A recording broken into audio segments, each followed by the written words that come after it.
अब liquid state के बारे में बात करेंगे। The particles of liquids are silently far from each other.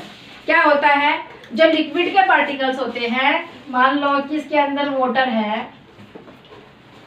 तो वाटर के पार्टिकल्स क्या होते हैं, साइलेंटली दूर दूर होते हैं, ठीक है, थोड़ा सा एक दूसरे से दूर होते हैं, फार फ्रॉम ईच अदर, एक दूसरे से थोड़ा थोड़ा दूर होते हैं। So the force of attraction between the particles are not so strong. तो इनमें अट्रैक्शन ऑफ फोर्स बहुत ज्यादा स्ट्रॉन्ग नहीं होता, ठीक है। मैंने भी बताया था कि सॉलिड में सबसे ज्यादा होता है फोर्स ऑफ अट्रैक्शन, लिक्विड में उससे कम होता है, और गैस में सबसे कम फोर्स ऑफ अट्रैक्शन होता है, ठीक है, बताया था ना नहीं है। अच्छा जी, आगे चलते हैं। सो पार्टिकल्स कैन मूव फ्रीली। तो जब उनमें फोर्स कम होगा तो जो पार्टिकल्स होते हैं वो फ्रीली इधर से उधर मूव कर सकते हैं, वो मूवमेंट कर सकते हैं। They have little space between them, उनके बीच में थोड़ा थोड़ा गैप होता है, फिर से वही बात बता रहे हैं। आगे आते हैं। So this gives are the most important properties of liquid which are the follows. देखो यहाँ पे कुछ दिया हुआ है, ये काम करो। The particles of liquids have an intermediate intermolecular force of attraction between them। मतलब इनके बीच में देखो, सॉलिड में सबसे ज्यादा होता है क्या, फोर्स ऑफ अट्रैक्शन, लिक्विड में उससे कम होता है। जैसे इंटरमीडिएट का मतलब क्या है, इंटरमीडिएट है जैसे कोई गेम स्टार्ट करते हो, मान लो टेम्पल रन 2, ठीक है, तो क्या होता है, सबसे पहले उसमें सबसे मतलब इजी लेवल होता है, इंटरमीडिएट होता है, फिर उससे ज्यादा हाई होता है, फिर उससे ज्यादा हाई, मतलब इंटरमीडिएट यहाँ पे मतलब है इसका बीच का लेवल। मतलब जब फोर्स ऑफ अट्रैक्शन होता है ना तो बहुत ज्यादा होता है, नहीं बहुत कम होता है, बीच का हिस्सा होता है, ठीक है। आगे आते हैं। The liquids have no rigid structure. देखो जो लिक्विड होता है उसका एक रिजिड स्ट्रक्चर नहीं होता कि जी मैं तो ऐसा हूँ और ऐसा ही रहूँगा, कुछ भी कर लो, मैं कुछ भी नहीं करूँगा। जैसे पानी है, वाटर ले लिया गिलास में, अगर ग्लास में डाल देंगे तो वो ग्लास की शेप ले लेगा, अगर प्लेट में डाल देंगे तो वो प्लेट की शेप ले लेगा, कटोरी के अंदर डाल दोगे तो वो बाउल की शेप ले लेगा, किसी दूसरे बर्तन में डाल दोगे तो वो उसकी शेप ले लेगा। मतलब जहाँ भी तुम उसको रखोगे वो उसी की शेप ले लेगा बोतल, ठीक है। कोई भी लिक्विड, मिल्क हो गया, ऑयल हो गया, बोतल में रखोगे तो वो बोतल की शेप ले लेगा, ग्लास में रखोगे तो ग्लास की ले लेगा, बाउल के अंदर रखोगे तो बाउल की शेप ले लेगा, ठीक है। तो उसका कोई रिजिड स्ट्रक्चर नहीं होता। These liquids are इनकम्प्रेसिबल, मतलब उसको हम प्रेशर के साथ में अगर कुछ काम करें, मतलब मान लो कि ये एक बोतल है और इसके अंदर 1 लीटर ऑयल है, ठीक है, तो हम किसी हाफ लीटर की बोतल के अंदर ये ऑयल नहीं रख सकते कि प्रेशर कर करके हमने इसको कम कर दिया और इसके अंदर एडजस्ट कर दिया, नहीं कर सकते। तो इसको हम कंप्रेस नहीं कर सकते, इसको बदल नहीं सकते, जितना है ये उतना ही रहेगा। 1 लीटर के लिए 1 लीटर का बोतल कोई बर्तन चाहिएगा उसी के अंदर आएगा, नहीं तो नहीं आएगा, ठीक है। नेक्स्ट है the liquids can flow easily. अभी बताया था कि लिक्विड के मॉलिक्यूल्स दूर दूर होते हैं, फोर्स ऑफ अट्रैक्शन सॉलिड के मुकाबले कम होता है, इसीलिए वो आराम से फ्रीली मूव कर सकते हैं, ठीक है।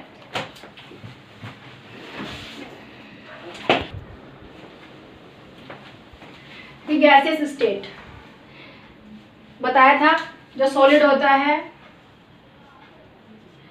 लिक्विड होता है और गैस। अब ये कह रहे हैं the particles of gas are very far from each other. इसके पार्टिकल्स बहुत ज्यादा दूर दूर होते हैं, लिक्विड के थोड़े पास होते हैं और सॉलिड के बिल्कुल क्लोज होते हैं, ठीक है। आगे so the force of attraction between the particles are weak. क्या होता है, वीक होता है, मतलब इसमें फोर्स ऑफ अट्रैक्शन बिल्कुल कम होता है, सबसे कम होता है फोर्स ऑफ अट्रैक्शन। क्यों? क्योंकि इसके मॉलिक्यूल्स जो होते हैं वो दूर दूर होते हैं। Particles can move freely in all directions. जो पार्टिकल्स होते हैं वो इधर भी वो फ्रीली मूव कर सकते हैं, किधर भी जा सकते हैं, किसी भी डायरेक्शन में वो जा सकते हैं, ठीक है। They have a lot of spaces between them, और उनमें बहुत ज़्यादा स्पेस होता है, ठीक है। आगे बढ़ते हैं। So this gives are the most important properties of gas which are as follows. देखो, the particles of gas have a weak intermolecular force, मतलब उनमें जो मोलिक्यूल का जो फोर्स ऑफ अट्रैक्शन होता है वो बहुत कम होता है, ठीक है। और the gas has neither a fixed shape NOR a fixed volume, जो गैस होती है उसकी कोई शेप नहीं होती और ना ही कोई वॉल्यूम होती है। अब देखो, मान लो कि तुम्हारे पास में 1 kg गैस है, ठीक है, और ये 5 kg का एक जार है, 5 kg का, ठीक है। अब 1 kg गैस है तो डालोगे क्या क्या सिर्फ यहीं तक रहेगी ये गैस? क्या करेगी? पूरे में फ्लोट करेगी। गैस क्या करेगी? पूरे में फ्लोट करेगी। 1 kg राइस ले लो, ठीक है, और 5 kg का जो एक जार है उसके अंदर डालो, तो क्या होगा? राइस यहाँ तक आ जाएंगे, खत्म। या वो फ्लोट करेंगे? नहीं करेंगे, क्योंकि उनके मॉलिक्यूल्स होते हैं वो पास पास होते हैं, फोर्स ऑफ अट्रैक्शन ज़्यादा होते हैं, इसलिए वो नीचे बैठ जाते हैं। अब लिक्विड की अगर बात करेंगे तो उसमें भी 1 kg कोई लिक्विड ले लो, 1 kg मिल्क ले लिया तो यहाँ तक आ जाएगा वो छुट्टी, क्योंकि उसमें भी मॉलिक्यूल्स होते हैं वो इसकी अपेक्षा थोड़े थोड़े दूर होते हैं, लेकिन पास पास होती है इसकी अपेक्षा, ठीक है। कंपैरिजन ऑफ गैस, इसके मॉलिक्यूल्स पास पास होते हैं, और कंपैरिजन ऑफ लिक्विड तो सॉलिड के मॉलिक्यूल्स पास पास होते हैं। इसीलिए the particles of gas have a weak intermolecular force, ठीक है, force of attraction between them. The gas has neither a fixed shape and nor a fixed volume, ना तो उसकी वॉल्यूम फिक्स होती है और ना ही वो उसकी शेप फिक्स होती है। अब तुम गैस को डाल दो इसमें भी फ्लोट करेगी, इस पाइप के अंदर डाल दो, इसमें भी पूरे में फ्लोट करेगी, कोई वॉल्यूम, कोई उसकी कोई सीमा नहीं होती, ठीक है, कोई शेप नहीं होती और कोई वॉल्यूम भी नहीं होती फिक्स। देखो, जैसे ये गैस है, ठीक है, तो जो ये एयर है, ये mixture of lots of gas है, क्योंकि कई सारी गैस जब मिक्स होती है तो क्या बनता है, उसको बोलते हैं एयर। तो मैं उसको आगे बताती हूँ। अभी the gas has no rigid structure, इसका कोई रिजिड स्ट्रक्चर नहीं होता कि जी हम तो ऐसे ही रहेंगे, वो तो पहले से ही फ्लोट कर रही है, उसमें क्या करना है। द गैस इज कंप्रेसिबल, तो जो गैस होती है वो कंप्रेसिबल होती है, उसको हम कंप्रेस करके प्रेशर से उसको हम एक, अगर ये है एक सिलेंडर, इसके अंदर हम 4 लीटर 4 किलोग्राम 4 किलोग्राम 10 किलोग्राम इसके अंदर हम भर सकते हैं गैस, ठीक है, उसको प्रेशराइज करके हम उसके अंदर भर सकते हैं, ओके। तो उसकी कोई फिक्स्ड वॉल्यूम नहीं होती कि जी ये 1 किलो का बर्तन आता है उसमें 1 किलो चीज आएगी, ऐसा कुछ नहीं है, क्योंकि उसके मॉलिक्यूल्स जो होते हैं दूर दूर होते हैं और वो फिर पास पास आ जाएंगे सारे, तो क्या हो जाएगी, लिक्विड में कन्वर्ट हो जाएगी गैस। आता है ना एलपीजी सिलेंडर, ठीक है, लिक्विड पेट्रोलियम गैस होती है उसके अंदर, तो क्या होता है वो फोर्स वो कंप्रेस करके उसको गैस में क्या कर देते हैं, लिक्विड में कन्वर्ट कर देते हैं, ठीक है। नेक्स्ट आता है गैसेस कैन फ्लो इजीली, और जो गैस होती है वो फ्रीली कहीं पे भी मूव कर सकती है, वो आराम से मजे में है, ठीक है।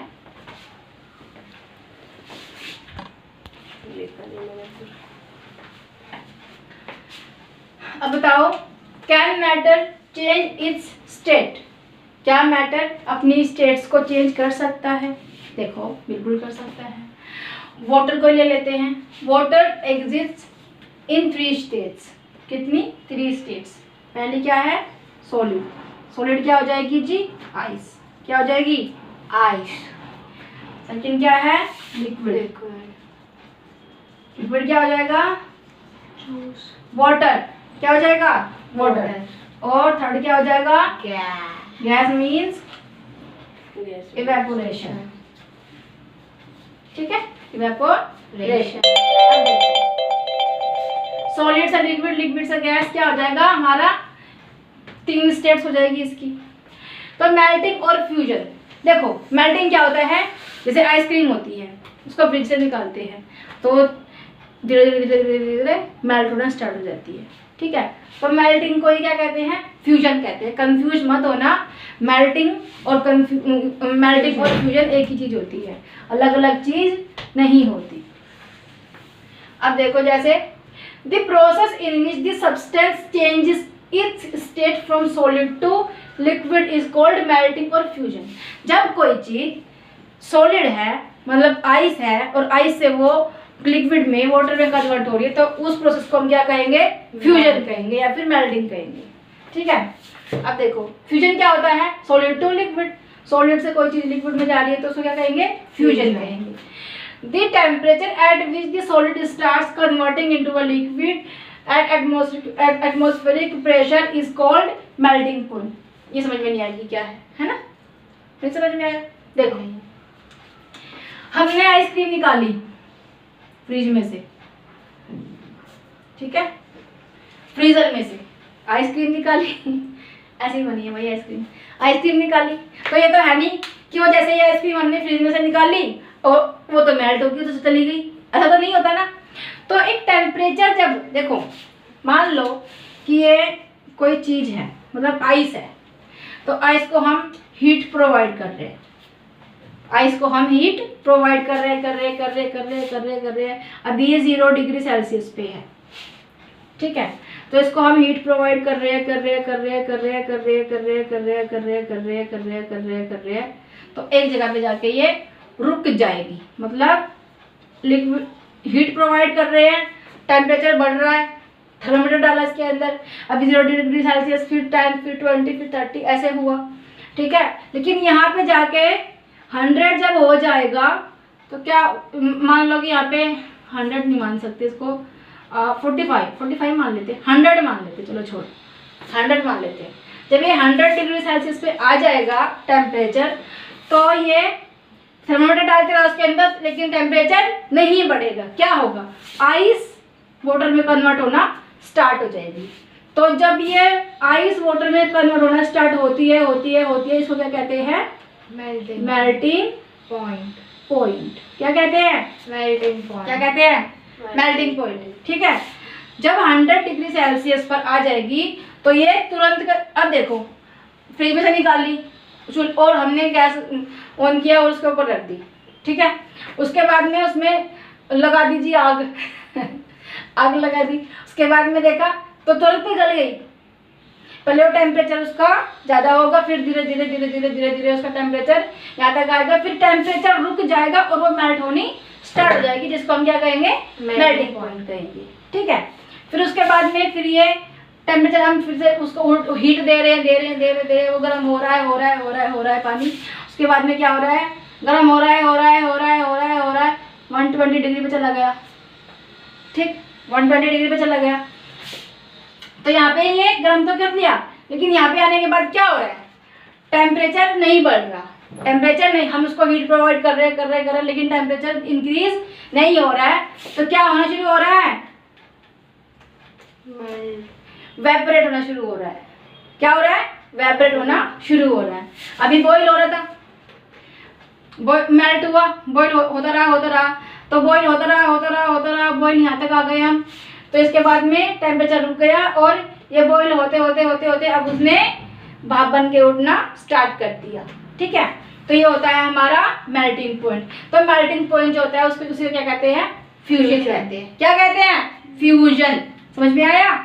फ्यूजन क्या होता है? The temperature at which the solid starts converting into a liquid at atmospheric pressure is called melting point. Example जैसे द मेल्टिंग ऑफ आइसक्रीम, जैसे आइसक्रीम मैंने बताया कि तुरंत निकालेगा, तुरंत वो नहीं गिर जाएगी नीचे, पानी बन के तैर रही है। क्या करेगी?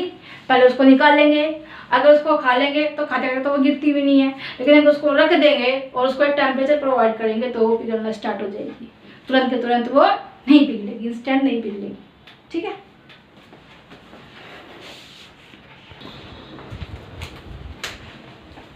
देखो वेपोराइजेशन और इवेपोराइजेशन दो अलग अलग चीजें होती है, ठीक है, वो बाद में समझेंगे।